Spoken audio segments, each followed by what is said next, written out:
પહેલી નજરે ઉત્તર પ્રદેશના પ્રયાગરાજના રેલવે સ્ટેશન પર ચા વેચતો આ વ્યક્તિ તમને ચાનો વેપારી લાગશે। ચા પીતા બે વ્યક્તિ તમને મુસાફર કે સ્થાનિક લાગશે, પરંતુ ન તો ચાના વેપારી છે, ન તો કોઈ મુસાફર, ન તો ફિલ્મનું શૂટિંગ ચાલી રહ્યું છે। આ તો છે સુરત પોલીસ। જી હા, 21 વર્ષ પહેલા હથિયાર સાથે હુમલો કરી ફરાર થયેલા આરોપીને પકડવા માટે પોલીસ છેક ઉત્તર પ્રદેશના પ્રયાગરાજ પહોંચી અને રેલવે સ્ટેશન પર વેશપલટો કરીને ચાવાળા બનીને આરોપીઓને ફિલ્મી ઢબે દબોચી લીધા હતા। આ બંને આરોપીઓ વિરુદ્ધ વર્ષ 2005માં જ્યારે વરાછા પોલીસ સ્ટેશનમાં હથિયાર અને મારામારીનો ગુનો નોંધાયો હતો ત્યારે આ બંને આરોપીઓ વિનોબાનગર ઝૂંપડપટ્ટીમાં રહેતા હતા।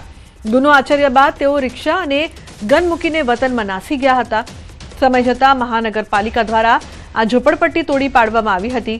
આ ડિમોલિશનના કારણે પોલીસ પાસે આરોપીઓના વતન કે તેમના સંબંધીઓ વિશે માહિતી મેળવવાનો કોઈ રસ્તો બચ્યો ન હતો, જેના કારણે આ કેસ 21 વર્ષ સુધી વણ ઉકેલાયો રહ્યો હતો।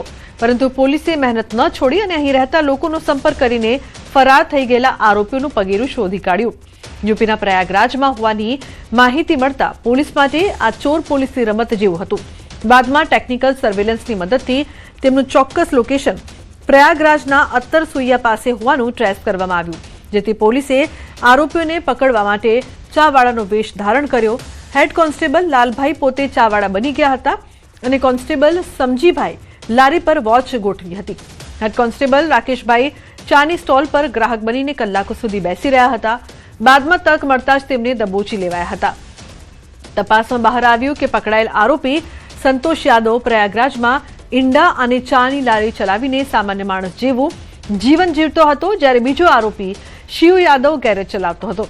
અલગ અલગ શહેરમાં છુપાઈને રહેતા હતા। એસઓજીને એક ઇન્ફોર્મેશન મળી હતી કે વરાછાની અંદર જે મારામારી અને હત્યાનો જે ગુનો દાખલ થયો છે 21 વર્ષ પહેલા એના જે બે આરોપીઓ છે સંતોષ યાદવ અને સંતોષ ઉર્ફે શિવ યાદવ, આ બંને પ્રયાગરાજમાં રહે છે। અગાઉ પણ ઘણી ટીમોએ પ્રયત્ન કર્યો હતો, પણ આ લોકો ત્યાં મળી આવેલા ન હતા। એસઓજીની ટીમ ત્યાં ગઈ, અલગ અલગ વેશ ધારણ કરીને રહી અને છેવટે જે છે આ બંને આરોપીઓ છે ત્યાંથી પકડી લઈ। આ ગુનો એવો હતો કે અશ્વિની કુમાર ગૌશાળા સર્કલ પાસે ત્યાં ઝઘડો થયો હતો અને જે તે વખતે પિસ્ટલ રિક્ષા બધું મૂકીને આ લોકો જતા રહ્યા હતા। પછી અલગ અલગ રીતે વેશ બદલીને રહેતા હતા, પરંતુ એસઓજીની ટીમને આ લોકોને ઝડપી પાડવામાં સફળતા મળી છે।